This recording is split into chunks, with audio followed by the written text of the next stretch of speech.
a gente ainda está no exercício, né, do átomo de um elétron, e se vocês perceberam, né, esse capítulo é quase que ele é dividido em seções, mas o resultado mesmo vai chegar só no final, né? Não sei se vocês estão percebendo, né? Mas enfim, fazendo aquela revisão básica, né, que para muitos é muito importante. Então vamos lá, a gente partiu, né, da construção do primeiro caso da partícula ligada, ou seja, essa partícula está interagindo com outra partícula.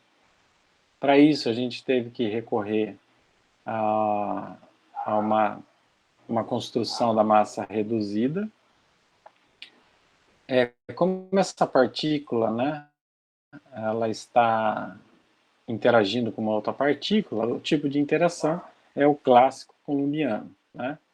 Só que o fato de introduzir o potencial columbiano em coordenadas retangulares é um problema, né? Porque nos levou a uma dificuldade na resolução da equação de Schrödinger.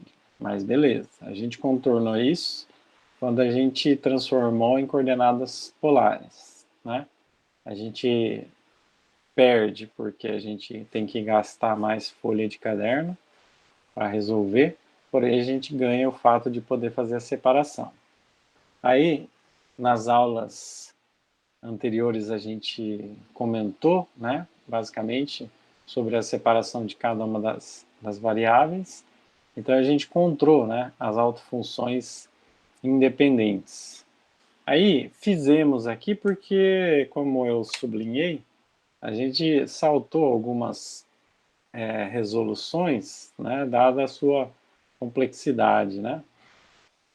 E aqui eu coloquei entre aspas, porque no fundo as autofunções não são assim tão independentes, né? Já que elas dependem, né, de três números quânticos, né, o principal, o azimutal e o magnético, e existe uma dependência, né, do principal com o azimutal e do azimutal com o magnético, né? Então elas são independentes condicionadas a esta relação, né? A gente encontra a energia total. Nesse caso, a nossa energia ela depende, né, do número quântico n, e que é o número quântico principal, né, e ela está em perfeito acordo, né, com a energia construída lá atrás por Bohr, né, ou seja, eu tenho a energia do estado fundamental, né, o estado de menor energia, que cresce, né, ou decresce, né, com um número inteiro ao quadrado, certo? Né? Então essa relação a gente construiu de uma forma completamente, né, diferente, partindo da equação de Schrödinger, né? E chegamos, né, no resultado idêntico ao de Bohr, né? E o resultado de Bohr já era um resultado de uma construção um pouco mais simples, não menos. O fato dela ser construída de forma mais simples do que a de Schrödinger não significa que ela não é tão robusta, né? Digamos assim. Na verdade, né, dependendo do jeito que você olha, você, você tende a acreditar que a construção de Bohr ainda é mais robusta do que a de Schrödinger, né? Porque a de Schrödinger tem que levar em consideração, né, uma matemática de muitas aproximações, né? Ok, e aí a gente fazendo encontrando as soluções das equações independentes, a gente verifica, né, o surgimento dessas constantes, né, de separação, que são esses números, né, n, l e ml, e eles têm uma relação entre si, né? A gente deu nome, né, para esses números, né? O n é o número quântico principal, o L é o número quântico azimutal, ou o número quântico do momento magnético, né? Momento angular magnético, desculpa, momento angular, né? E depois, por fim, o número quântico magnético, né? O ML. Né? Então, não é à toa que eles têm essas letras aí. L para lembrar o momento angular e o M para lembrar o momento magnético, né? Depois, né, do resultado encontrado, ou seja, o principal resultado até agora é o resultado da energia, concordar com o resultado de Bohr, e se concorda com o modelo de Bohr, ele também concorda com os resultados experimentais que precederam, né, o modelo de Bohr. A vantagem, né, desse modelo é que é um modelo já em 3 dimensões, leva em consideração a interação mínima entre duas partículas, né? Está de acordo com os resultados experimentais, como eu disse, possui simetria esférica, né? E dá informações adicionais sobre os níveis de energia. Né? Até então, nós sabemos que pelo menos um desses números aí, o N, ele vai definir, né, os níveis de energia. Mas quais serão os significados destes outros números L e ML, tá? É o que a gente vai ver na sequência. Bom, então, basicamente esse foi o resumo, né, da aula passada. Então, a gente vai agora discutir um pouco as autofunções, né? Então, a gente teve um certo trabalho, né, para construir a energia, né, usando o formalismo de Schrödinger, e também tivemos um certo trabalho, né, não muito, porque a gente decidiu saltar alguns cálculos aqui, né, para encontrar as autofunções, né. Então, eu tenho uma psi, né, de r θ φ, e essa psi, né, que é uma função das coordenadas polares, né, r θ φ, ela pode ser um produto, né, das autofunções, né, r de r'inho, θzão de θzinho e φzão de φzinho.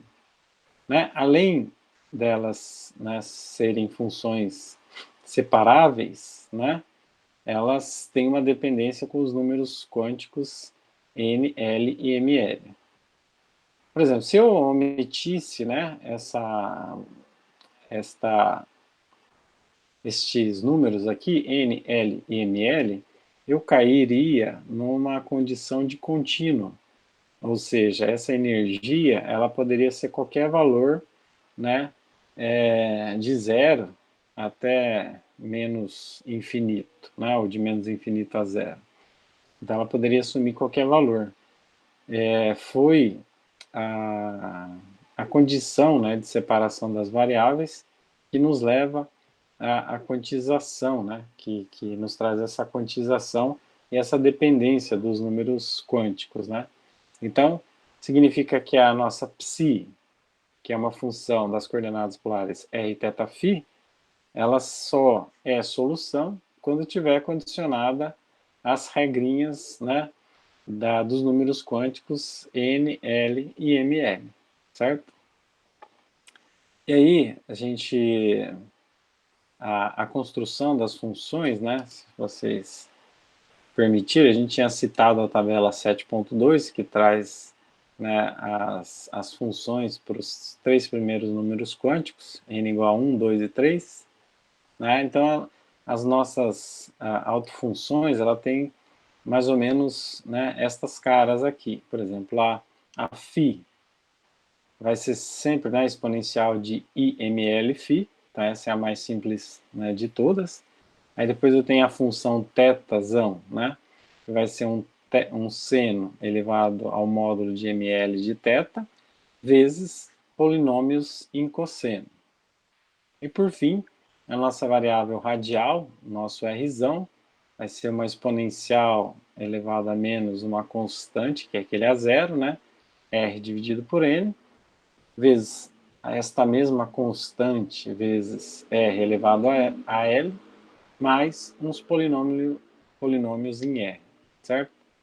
Então, a construção de cada uma dessas funções, R, θ, φ, elas vão seguir essa construção aqui, né? Como a gente acabou, né, de comentar,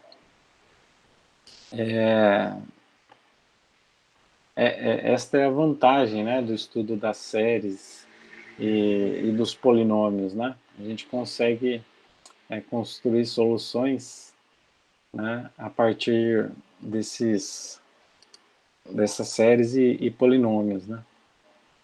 Bom, então, aqui só eu recuperei a tabela das 4 primeiras autofunções, né, da equação de Schrödinger independente do tempo, e aí tem umas características que são importantes a gente destacar dessas equações.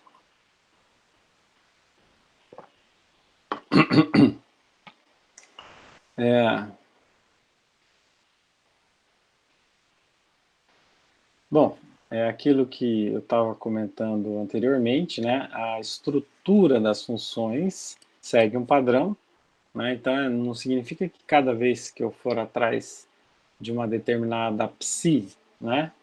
Uma psi de 3, 2 e 3, por exemplo, eu tenho que resolver, né, tudo novamente até encontrar as soluções. Não, existe uma estrutura, uma construção em que basta que a gente conheça, né, os polinômios em cosseno, que não é complicado, nem os polinômios em R, certo? E a outra coisa que é interessante, né, que a nossa solução ela já está normalizada, né? Se a gente perceber, tem uma constante aqui, ó, multiplicando cada uma das autofunções, que não depende de uma constante arbitrária, por exemplo, um azão, né? Então, a solução dela, né, já está normalizada. No caso aqui, dá psi 2, 1, 1, ou seja, quando n igual a 2, L igual a 1 e ml igual a 1. Então, daqui, né, 1 sobre 8 raiz de π, né, z sobre a elevado a 3 meios, z sobre a, r exponencial de menos er sobre 2 a 0, seno de θ exponencial de φ.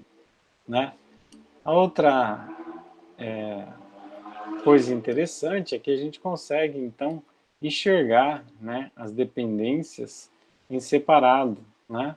Então, eu tenho uma função radial, né, tenho uma função em θ e uma função em φ, e, além de tudo, eu tenho a constante de normalização. Né? Então, apesar das soluções soluções das autofunções terem um aspecto matemático meio complicado, né, ela segue estritamente um certo padrão, né? Esse padrão que a gente comentou no caso anterior aqui, né? A equação 3 aqui. Então, todas elas têm esta construção, né? Tendo uma construção padrão, não é difícil de escrever, né, as autofunções de cada um. Para fins de simplicidade, né, a gente, em nenhum momento a gente vai ter que obter nenhuma dessas funções, né? Essas funções não é difícil obter a primeira, a segunda, até essas 4 primeiras, né, não fica difícil de obter aplicando a regrinha ali. Mas é um trabalho mais de álgebra do que de qualquer coisa. Né? Então a gente, quando for necessário, a gente usa a tabela para adquirir a função que a gente quer calcular, certo? E uma outra coisa interessante é que as autofunções estão escritas em termos de 1 a 0, né? Se a gente notar, o nosso A0 é 4πε0 h cortado ao quadrado sobre μe ao quadrado, né? Então eu tenho, né, a permissividade elétrica, que vem do potencial coulombiano, eu tenho a constante de Planck, eu tenho a massa reduzida e a carga elementar, né? Então isso me leva a um número, que não sei se vocês lembram, é o mesmo, é o mesmo raio, né, encontrado por Bohr, né, 0,529 angstrom, né? Então essa seria o raio da menor órbita do átomo de hidrogênio, né? Então, novamente, depende, né, de uma constante, que é o raio da menor órbita, ou seja, o A0. Podia ser um R0, né? Mas talvez para não confundir tanto, e para lembrar de Bohr, né, a gente, o livro troca de letra, né? Bom, a outra coisa, um outro exercício, né, que é interessante, que dá para se fazer, é verificar se esse conjunto de equações, um determinado conjunto de equação, ou melhor, uma determinada autofunção, ela é solução da equação de Schrödinger, né? Então, bastaria a gente conhecer a função R, a função φ, Rzão, φzão e θzão,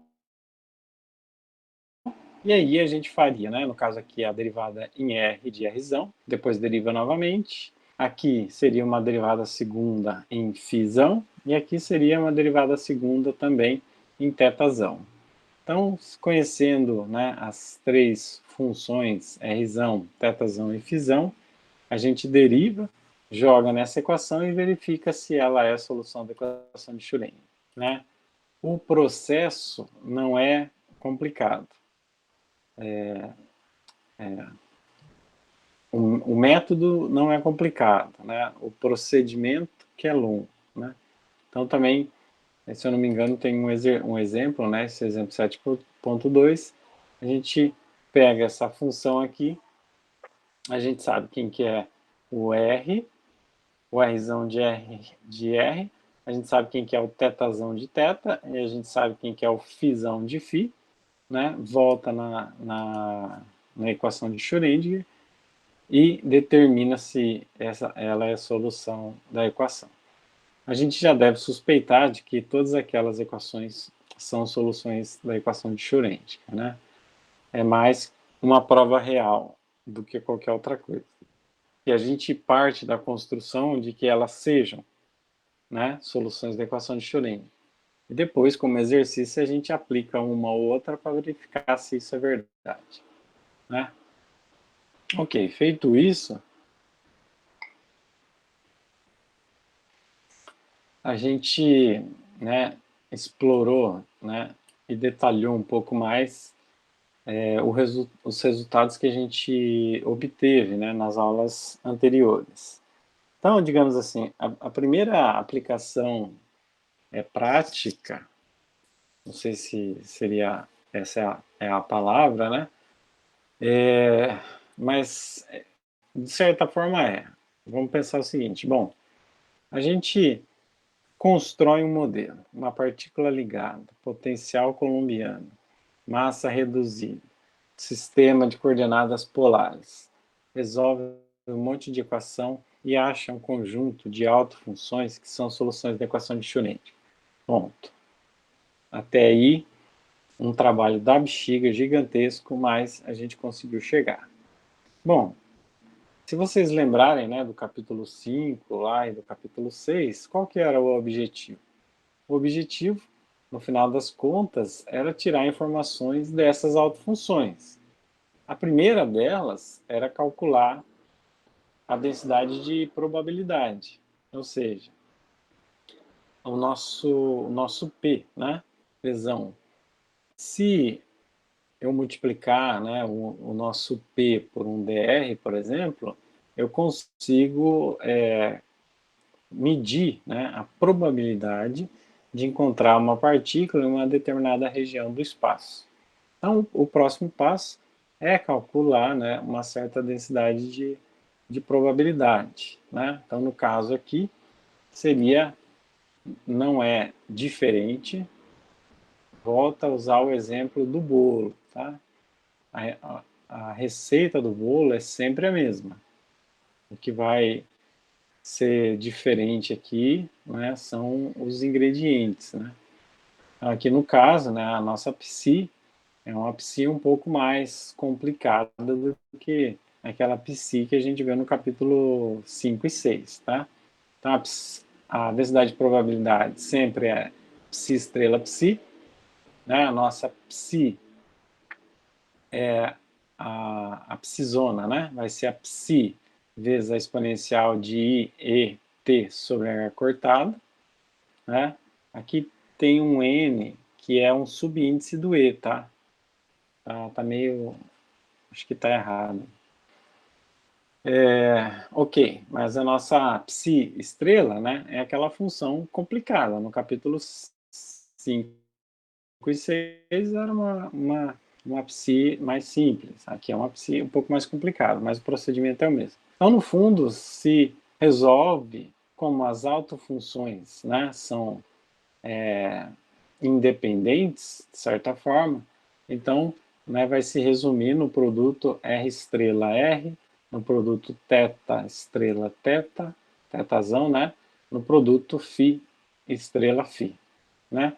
Então, como elas são funções de 3 coordenadas, né, a gente não pode fazer uma representação em 2 dimensões. O que isso quer dizer? Bom, lá atrás, a gente...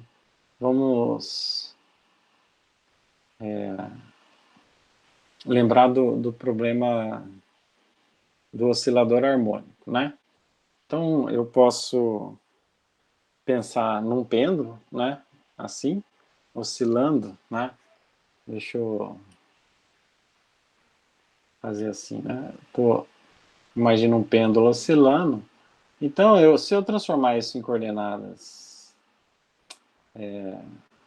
cilíndricas, por exemplo, eu posso eliminar a variável z, porque ele se move no plano, né, do papel aqui, e aí a única variável, né, já que a distância é fixa, a única variável é o ângulo.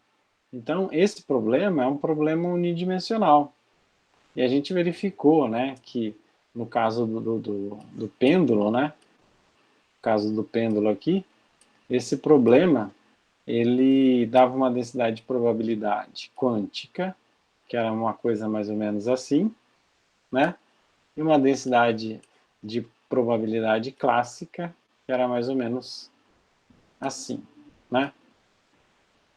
Pensar assim, ok? Mas essa representação é uma representação bidimensional, ou seja, eu tenho um eixo de simetria aqui, né, digamos assim.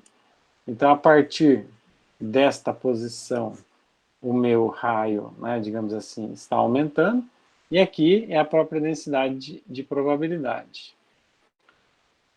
Como a nossa psi, estrela psi, ou seja, esse produto aqui é algo tridimensional, então a gente não pode fazer uma representação dessa forma.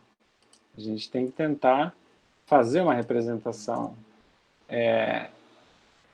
num primeiro momento bidimensional, mas como é uma expressão, a nossa psi, veja, a nossa psi é uma psi tridimensional, né? Então a gente tem que tentar, pelo menos, ir atrás de uma representação para a densidade de probabilidade em 3 dimensões também, né?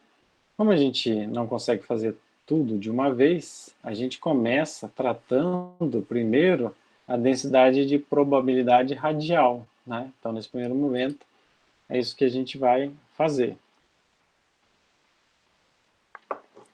A nossa vantagem, né, é a independência dessas funções, né? Dessas autofunções aqui. Se fossem independentes, né, a gente estaria morto, né? Então, para o caso da densidade de probabilidade radial, o que a gente tem que imaginar? Vamos lá. Veja, a gente tem que construir um gráfico que vai nos dizer o seguinte: em que posição a chance de encontrar essa partícula é maior? Mas não é uma posição unidimensional, é uma posição no espaço tridimensional, entendeu? Então isso, né, complica a nossa análise de um pouquinho aqui, né? Então, no caso aqui, a gente vai pensar primeiro na coordenada radial, certo? Então, eu posso pensar o seguinte, né? Eu tenho o sistema aqui, polar, né? Eu tenho o ângulo φ, o ângulo θ. Se eu deslocar, né? Se eu pegar uma posição aqui, né? Por exemplo, eu vou pegar aqui, ó, esta reta e esta projeção, né? Então, eu estou aqui nessa posição. Então, se eu deslocar meu ângulo φ, né, de um ΔΦ, então ele varre esta área aqui, que projetada vira esta área aqui. Se eu deslocar meu ângulo θ de um dθ, então ele vai preencher esse volume agora.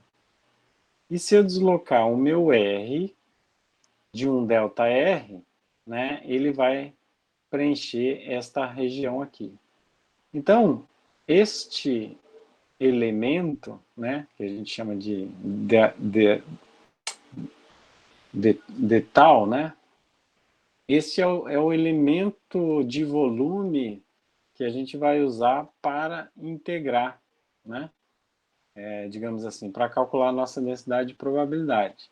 Só que nesse primeiro momento a gente vai olhar para a variável R, só para a variável R, ok? Então, esse elemento de tal, né, que seria essa superfície aqui, multiplicado por esse dr, daria um volume, certo? Só que o meu de tal, ele tem uma parte que é em φ e uma parte que é em θ, certo? Então, um dθ por um dφ forma esta área aqui. Com o produto de dr vai formar esse volume. Então, esse é o meu elemento infinitesimal que eu tenho que considerar na hora de resolver a integral. Ok? Então, o meu d tal vai ser em coordenadas esféricas, né? Vai ser r quadrado dr, seno de θ dθ, dφ, certo? Como nós estamos preocupados, né, com a variação em R no primeiro momento, então vamos colecionar o que restou, ou seja, tudo isso daqui, e vamos chamar de d ômega, certo? Então, o meu d tal, isso, desculpa, é igual a R quadrado dr d tal, d ômega agora, certo? Bom, então a minha probabilidade, ou seja, a densidade de probabilidade vezes uma certa distância, vai ser o P de R dr, que vai ser a autofunção R de R estrela vezes R quadrado dr. Não sei se eu fui tão claro, mas a construção deste produto aqui, acho que não é tão complicado de enxergar, né? Enfim. Interessante notar é que não tem uma dependência com o número quântico ML, tá? Essa primeira parte aqui. Só tem dependência com o número quântico N e L. Bom, mas para que tudo isso, né, professor? Lembra que eu disse, né, que quando a gente estudou o caso do pêndulo e a única variável era o θ, a gente construiu um gráfico de densidade de probabilidade. Aqui o nosso objetivo é parecido. A gente quer construir um gráfico que nos dá uma região de maior probabilidade de encontrar uma partícula. Ou seja, como que é a nossa partícula? É um núcleo que tem massa e carga positiva, e em torno desse núcleo eu tenho uma partícula com carga negativa e massa diferente, né, da do núcleo, orbitando em torno dele. Segundo, né, a construção de Schrödinger, eu não posso determinar exatamente onde essa partícula está, mas eu posso calcular uma probabilidade onde ela deverá estar, certo? Mas como eu tenho um núcleo e a partícula orbitando em torno desse núcleo, então, no primeiro momento, eu não consigo fazer esse gráfico tridimensional. Então, primeiro a gente olha a questão da distância. Então, em termos da distância do núcleo, onde que ela pode estar? E essa é a nossa primeira construção. E aí, por isso que a gente poderia fazer, né, suponha que o núcleo esteja, né, na origem, certo? E o nosso elétron, né, esteja em qualquer posição, né, distante de R. Né? Então, a densidade de probabilidade vai nos dizer se n igual a 1, L igual a 0, ele tem uma chance, né, de estar aproximadamente nessa posição.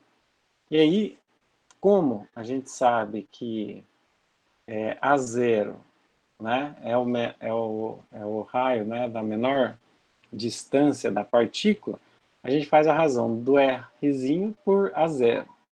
Então a gente sabe que em 1 significa que eu estou exatamente no 0,569 angstrom, certo? Que é a primeira solução do átomo de Bohr, mas também é o primeiro resultado do átomo de Schrödinger, né? Da distância. Então, quando n igual a 1, L igual a 0, a maior chance de eu encontrar, né, a minha partícula é exatamente na posição A0, ok? Quando n igual a 2, então eu tenho uma n igual a 2, L igual a 1, eu tenho uma chance de encontrar a minha partícula um pouquinho mais para cá, tá vendo? Maior do que a distância a zero. Né? Então, se aqui fosse só R, então aqui seria o A0, entendeu? Tá, de acho. Não vou conseguir pegar esse ponto.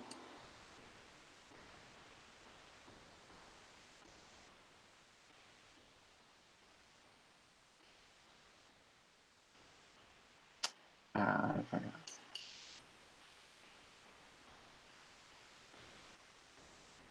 muita coisa para nada, né? Deixa quieto. Deixa eu ver que raiva.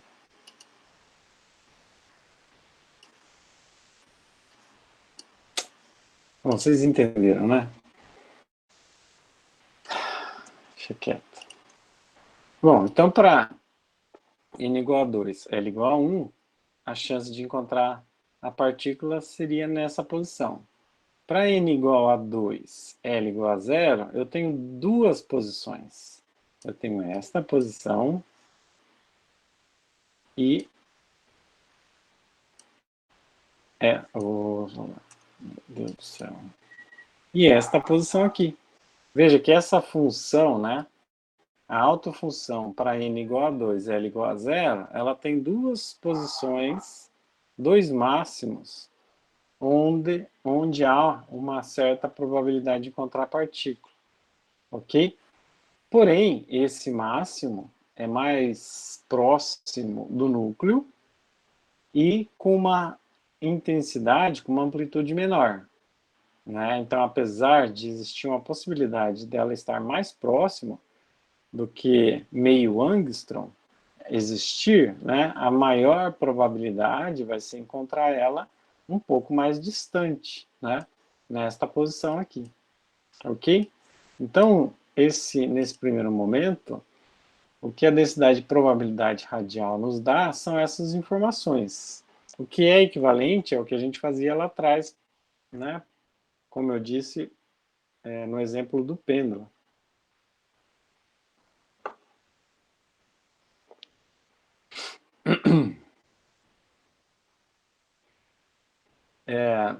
Outra coisa que é interessante notar é que conforme o número quântico principal vai diminuindo, a amplitude, né, das ondas aqui, ela vai diminuindo também de altura, né? Então vamos pensar assim, para n igual a 1, eu tenho uma região mais estreita, então com maior chance de ser encontrada, com uma amplitude muito alta. Então a chance, né, de ser encontrada a partícula nesta região aqui, ó, em torno do raio médio, do menor raio de Bohr, é bem maior do que para quando n igual a 2, L igual a 1. Além da amplitude ser mais baixa, a distribuição é mais larga. Entenderam? Ok. Então, veja que interpretar os resultados, né, é muito mais importante, né, do que a construção deles, né? Ok. Então, se a gente fosse imaginar um núcleo, né, eu teria um núcleo e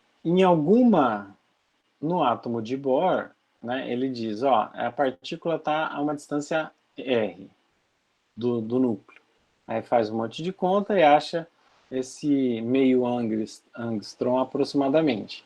Aqui, né, eu faço uma densidade de uma densidade de probabilidade e encontro que a minha partícula deve estar entre uma posição R e um R mais delta R com maior chance de ser encontrada.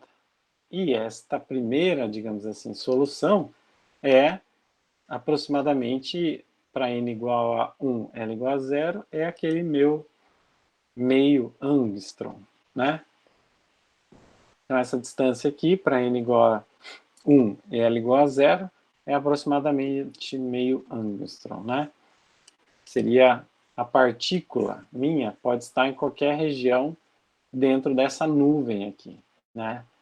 De novo, essa nuvem é uma nuvem desenhada no plano do papel, mas no fundo ela é uma nuvem tridimensional, ok?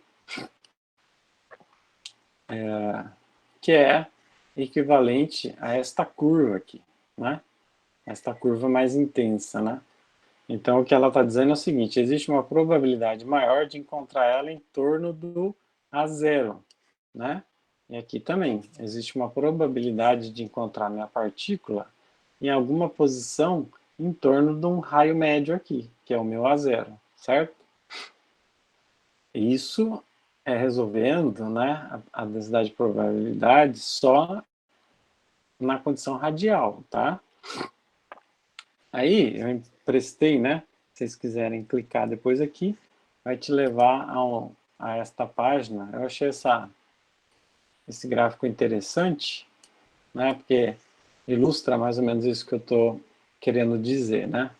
Então, por exemplo, né, para o primeiro, para n igual a 1, eu tenho uma densidade de probabilidade alta e próximo do núcleo, né? Seria relacionado a esta figura aqui. No nível 2, né, eu teria uma densidade de probabilidade pequena, um pouco mais próxima do núcleo, e depois uma densidade de probabilidade maior, um pouco mais distante do que o A0, certo? Esse 2S aqui, né, é equivalente a esse aqui, certo? Sempre para L igual a 0. Veja que, como eu tinha dito, né, esta minha função aqui, ó, ela tem dois máximos. Um máximo aqui e um máximo aqui. Esse máximo, além de ser mais alto, ele é mais largo, né? Então é equivalente a este daqui. E quando n igual a 3, né, n igual a 0, eu tenho três regiões onde eu posso ter uma chance de encontrar minha partícula. Aqui, bem próximo do núcleo, mas menor do que a 0, um pouco mais distante, né, com uma amplitude um pouco maior, e depois numa terceira região com uma amplitude mais alta, ou seja, uma densidade de probabilidade maior em amplitude, e também varrendo, né, uma distância maior. E esta seria representada por esta figura aqui. Né? Suponha que o que essa figura aqui quer dizer, vamos voltar um pouquinho. O que essa figurinha aqui quer dizer é o seguinte, cada um desses pontinhos aqui podia ser a minha partícula, certo?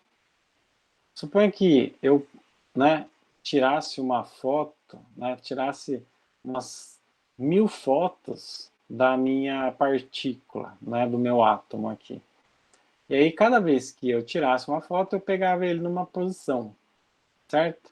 Ao longo do tempo, eu construiria uma distribuição dessa forma. Ou seja, eu tirei um monte de foto para ver se em algum momento ele ia estar aqui, ele ia estar aqui, ele ia estar aqui. Mas ao longo do tempo eu verifiquei que a maioria das vezes ele está dentro desta nuvem, certo? Então essa nuvem representa a região de maior probabilidade. E aqui está, né, uma representação bem legal desta nuvem para n igual a 1, n igual a 2, n igual a 3, ok? E essas regiões onde está em branco, ou seja, quando a densidade de probabilidade é zero, né, a gente chama de nós, né? Então, nos nós, existe uma chance zero da partícula ocupar aquela posição, né? Esse gráfico é muito legal, porque já está nos remetendo, né, aquilo que a gente aprendeu na química, né, sobre os níveis de energia, 1s, 2s, 3s, né? 1s2, 2s2, 3p6, 4s2, né? A gente vai chegar lá.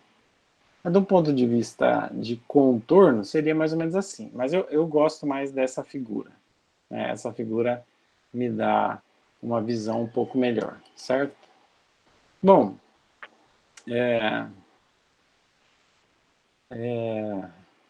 o exemplo 7 é um exemplo bastante simples, né? Ele fala, calcule, né, para o estado fundamental do átomo de hidrogênio, ou seja, N igual a 1, L igual a 0,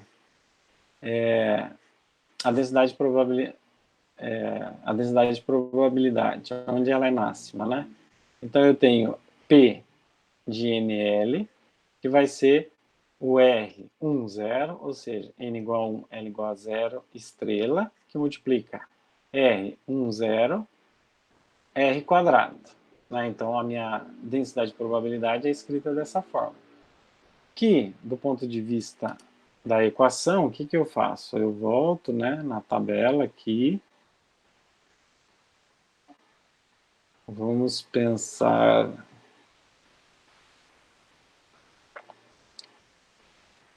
Ó, aqui.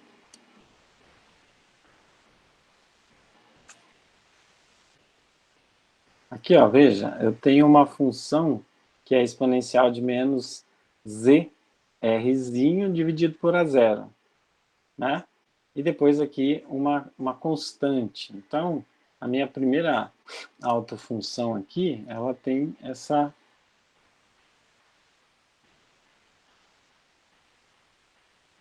dependência, né? Nosso z é 1, então vai ficar exponencial de menos r sobre a zero, estrela, como não tem a parte imaginária, então é a própria função, e multiplica ela mesma, exponencial de menos r sobre a zero, e o r quadrado vem, né, o fato da construção ter sido polar, né, em coordenadas polares. E aí eu tenho como resultado exponencial de menos 2r sobre a zero, r ao quadrado, né? Então aqui, ó, se vocês perceberem, eu tenho um r quadrado, né? Conforme r cresce, vamos pensar separadamente aqui, ó. Eu tenho uma função que cresce ao quadrado, tem um crescimento quadrático, e eu tenho do outro lado uma função que é um decaimento exponencial, né? Linear. Linear, assim, decai com R, né? Como um multiplica o outro, né? Então, um acaba diminuindo. Na verdade, a exponencial acaba matando, né? O crescimento em R quadrado, né?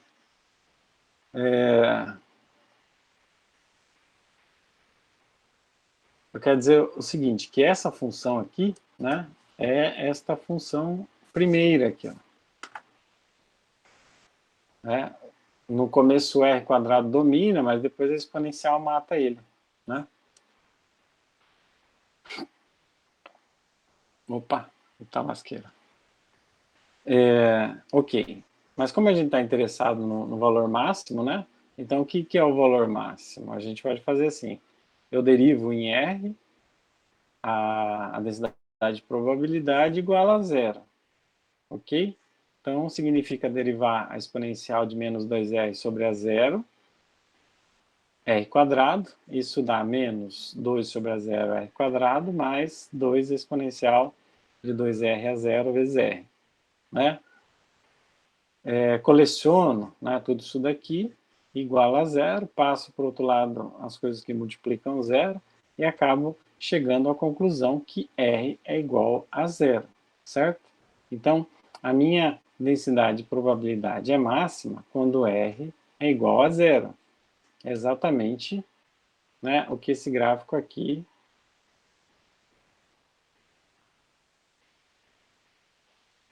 Desculpa, esse daqui, ó.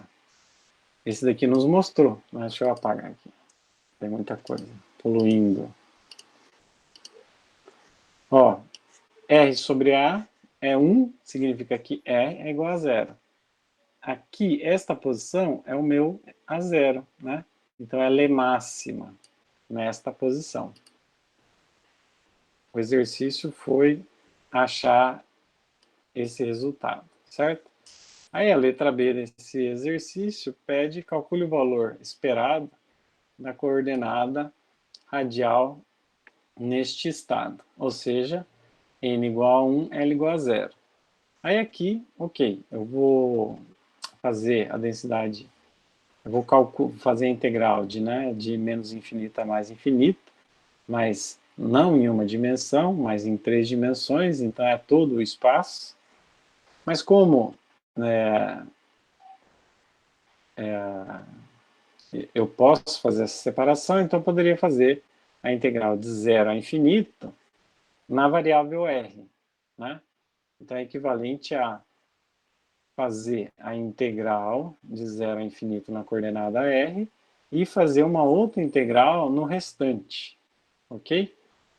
Bom, a integral nas outras variáveis, ela deve ser 1, né?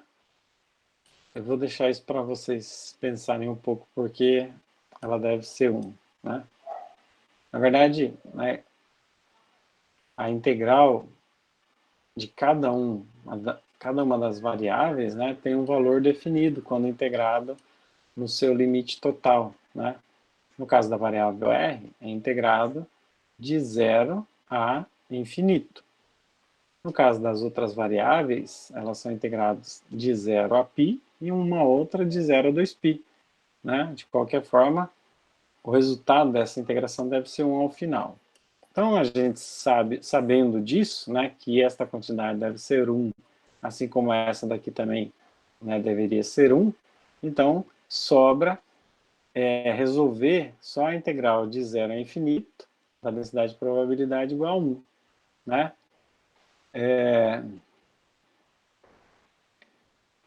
E o valor, né, esperado, que é o que a gente quer calcular, vai ser a integral de zero a infinito de r P de R dr, né? Se essa é a... Eita, é a nossa densidade de valores, a nossa densidade de probabilidade normalizada, né? O valor médio de R vai ser, lembra, o valor médio de uma função, o que que era? Era a função estrela, psi estrela, vezes a função, vezes a psi, derivada na variável em questão. Então, no caso aqui, como a nossa densidade de probabilidade ela não tem dependência com o número imaginário, então, no fundo, vai ser simplesmente RP de NR dr, tá? Não vou fazer tantas aspas, senão a aula fica gigante, tá?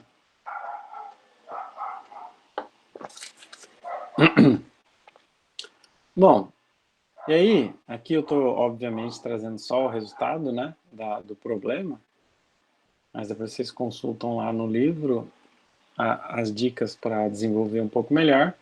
Então, o que que eu chego? Eu chego que, como resultado, eu encontro um valor médio, né, que é 1,5 vezes a zero. Ou seja, na densidade de probabilidade, eu encontrei um resultado que é o seguinte. A minha densidade, a minha probabilidade, ela é máxima quando R é igual a zero. Mas o valor médio, né, o valor médio do meu R, ele é um pouco maior. Ele é 1,5 vezes a zero, ok? Por quê? Acho que esse gráfico aqui é bem interessante, né, para definir essas coisas aqui. Isso a gente viu em mecânica estatística, tá? Mas às vezes quando falo das distribuições lá, mas talvez não esteja tão claro. Bom, vamos olhar para esse gráfico aqui e verificar o seguinte. Veja, aqui é uma única variável, R. Então, de um lado, eu tenho a densidade de probabilidade e nesse eixo eu tenho o R, certo? Nessa posição aqui, a densidade é máxima, ela tem amplitude máxima, certo? Só que essa curva não é simétrica em torno do máximo. Ela tem mais área pelo lado de cá, entenderam? Então, vamos pegar aqui, ó, a área. Esta área aqui,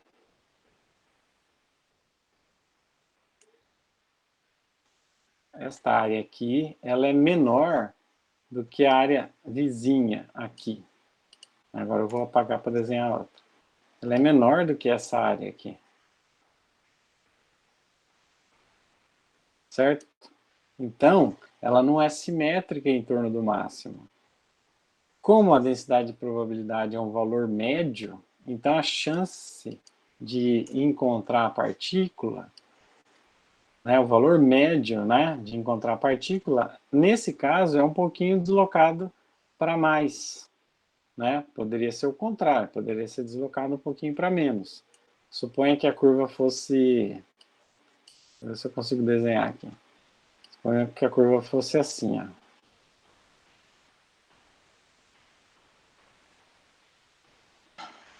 Né? Aqui eu teria um máximo, só que a curva ela é bem maior, né, do lado de cá. Então, a densidade, o valor médio estaria deslocado para a esquerda, né? Enquanto que no caso do problema, ela está deslocada para a direita aqui, ok? É legal esse gráfico aqui para dá para ver bem a diferença entre o valor do máximo, né, e a posição do máximo e o valor médio. Né? Qual que é a diferença entre calcular esses dois termos, certo? E aqui, ó, né, o livro traz a densidade de probabilidade radial, a gente vai falar só do ponto de vista radial nessa aula, de alguns níveis, né? Por exemplo, n igual a 1, L igual a 0, é esse daqui que a gente acabou de ver. Quando n igual a 2, L igual a 0, eu tenho dois máximos, né? Novamente, né, a posição desse máximo aqui é um pouquinho para cá, a posição do máximo, mas a probabilidade, né, o valor médio está deslocado um pouco para cá, né? Aqui não colocou as duas linhas, tá? Nesse daqui já colocou, né, a representação. Então, aqui eu tenho o valor máximo e o valor médio está deslocado um pouco para cá. A mesma coisa aqui. Esse daqui já é bem mais próximo, né, porque o máximo deve estar mais ou menos por aqui, e o valor médio está bem próximo do máximo. Aqui também vale a mesma ideia, e na última aqui, mais parecida com a primeira, né? A posição do máximo é mais ou menos aqui, enquanto que o valor médio, né, da variável R está deslocado um pouco para a direita, né? Então isso é muito usado, tá, gente? Quando a gente estuda gráficos de densidade de probabilidade, né? Uma coisa é ter uma distribuição gaussiana, simétrica, né? Outra coisa é ter uma distribuição assimétrica aqui, né? Então, por mais que o centro, o máximo, esteja numa certa, determinada posição, não significa que ali é a chance maior do evento ocorrer, entendeu?